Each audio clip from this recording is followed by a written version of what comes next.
In today's video, I'm going to teach you how to fix Outlook sync issues. 5 minutes. If your inbox looks out of date, new messages aren't arriving, or sent items aren't showing up, a quick manual sync can usually get everything back on track.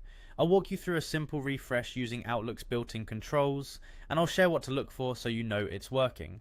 First, go to Outlook. Open the Outlook app or the Outlook web experience in your browser and let it fully load.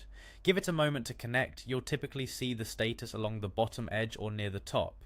If Outlook is offline or still loading, wait until it shows that it's connected. A stable internet connection helps the next steps run smoothly. Next, click Inbox. This focuses Outlook on the mailbox folder you care about most and prompts it to prepare that view for updating.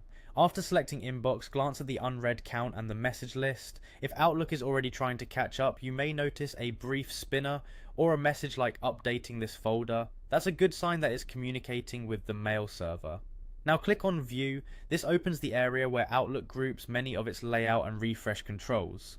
Bringing up the view options makes the sync command easy to access. Even though you're not changing how things look, visiting this section puts the sync tools front and center and helps you trigger a clean refresh without digging through additional menus. Finally, click on the sync icon. It usually looks like a pair of circular arrows. When you click it, Outlook immediately starts reconciling your inbox with the server, downloading anything new, pushing up any changes and repairing small mismatches that can cause delays. While it runs, watch the status indicator.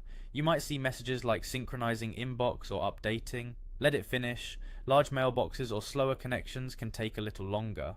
When the sync completes, your inbox should refresh with the latest messages, and items you recently moved or deleted should appear consistent across devices. A few quick tips as you verify results: keep Outlook open while the sync completes, avoid jumping rapidly between folders, and give it a short moment after clicking sync before judging the outcome. If you briefly saw an error banner, note the wording and try the sync again. Often, a second pass after the connection stabilizes is all it takes. And that's it. Go to Outlook, click Inbox, open View, and hit the sync icon to refresh everything. Thanks for watching, and I hope your inbox is back up to date.